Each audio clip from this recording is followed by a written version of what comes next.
Terima kasih buat teman-teman dan fans Nyai seluruh rakyat Indonesia dari Sabang sampai Merauke. Tak lupa saya ucapkan terima kasih atas dukungan Anda semua baik di YouTube maupun medsos yang lainnya. Nah, untuk kita menuju ke Pilpres 2024 kita harus waspada. Banyak isu-isu yang diangkat sekarang ini, mulai menggoreng tentang Pulau Rempang yang akan disalahkan ke Bapak Jokowi, padahal itu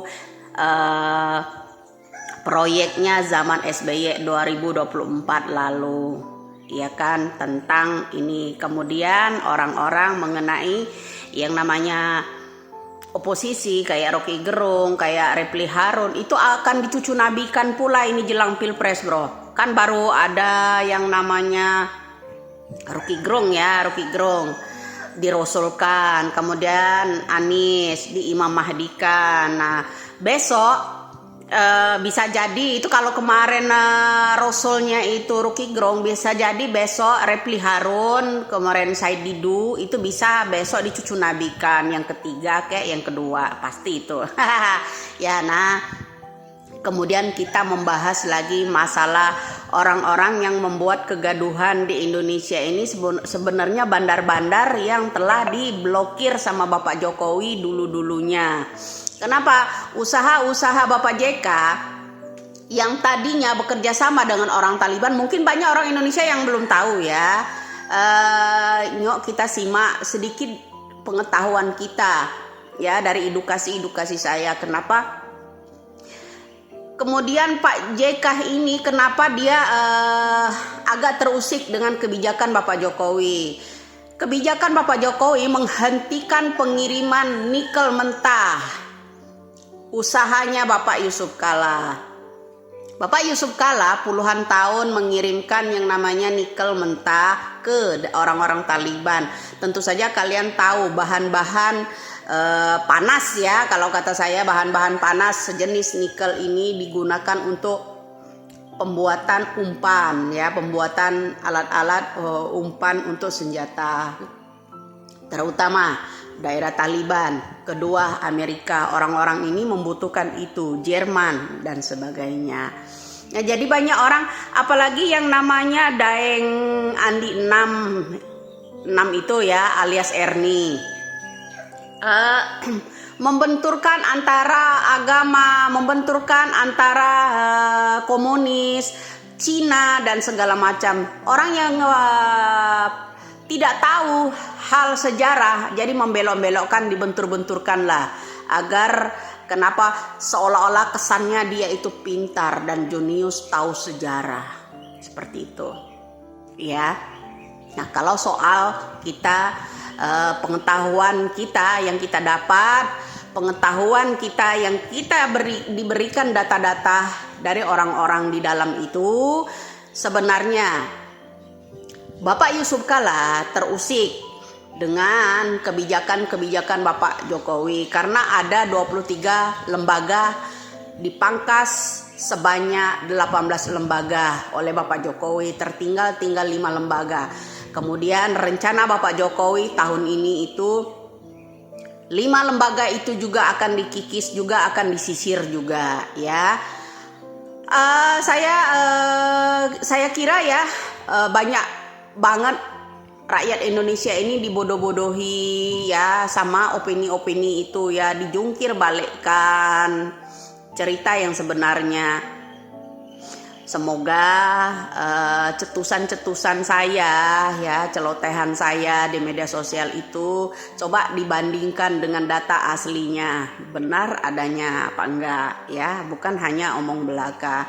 Jadi kalau soal Bapak JK, sebenarnya dia membayar, dia untuk Anies, untuk Prabowo juga itu dia membayar semuanya. Nah, jangankan itu ya, yang menebus Rizik di Arab Saudi itu pada waktu itu ya isunya itu adalah JK ya, satu koper, benar kata Ferdinand Hutahian itu yang ngomong. Kemudian Ferdinand itu dipecat dari Demokrat karena tidak mau jujur kan. Nah, itu salah satunya, bro, ya, cerita-cerita itu. Kenapa? Ya benar, karena JK ini duri dalam daging kalau kata saya. Bapak Yusuf Kalla, ya, ini ada duri dalam daging. Nah, kemudian statement-statement teman-teman lawan oposisi, pendukung-pendukung orang sana, ya tidak boleh kita membongkar istilahnya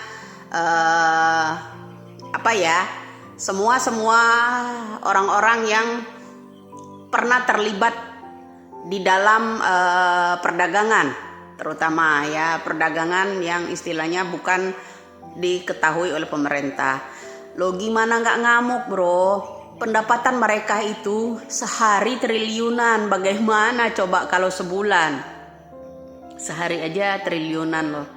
Ya, Bapak JK itu bukan hanya bisnis di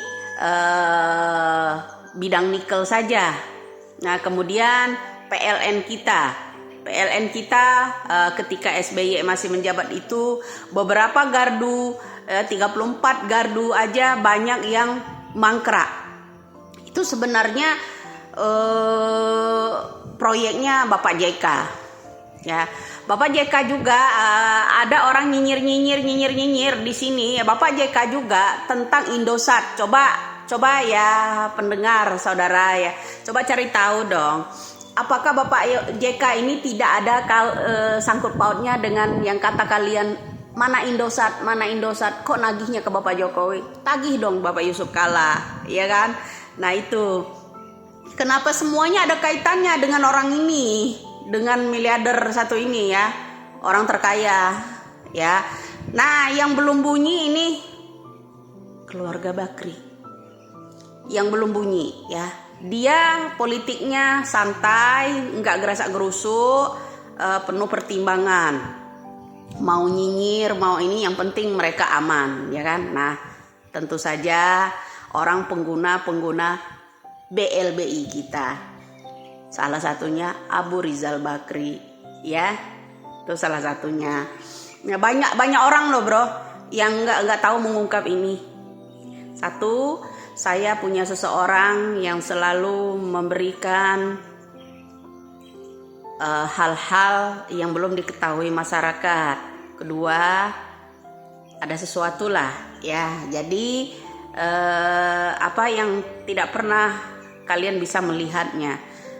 Ketiga, saya tidak mau Indonesia ini selalu dibohongi. Ya, dengan oposisi dibolak-balikkan ya.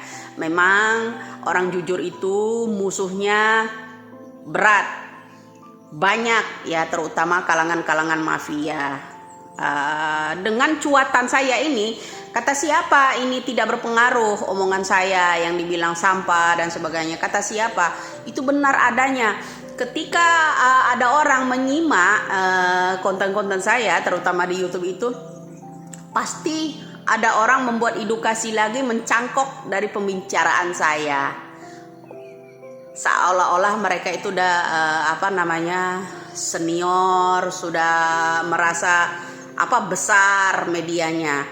Sebenarnya ada sedikit mereka tuh mencangkok dari saya ya, itu banyak loh ya yang belum diketahui orang-orang itu. Nah, kasus-kasus nikel, kasus PLN, kasus Indosat ya, yuk, kasus tol yang selalu dinyinyirin nama Bapak JK.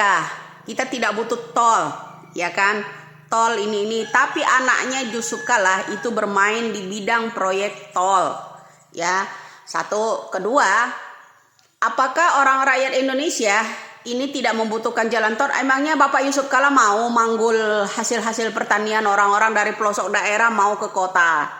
Ya kan, orang-orang desa ingin maju, mengimpor kopinya, penghasilan mereka kerjasama dengan lembaga-lembaga UMKM segala macam itu kan.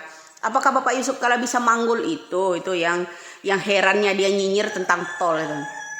Nah, yuk kita ya selalu waspada jelang Pilpres, kita bergandengan tangan semua, siapapun konten itu kita wajib kita support ya untuk negara kita ini agar tidak mudah terprovokasi.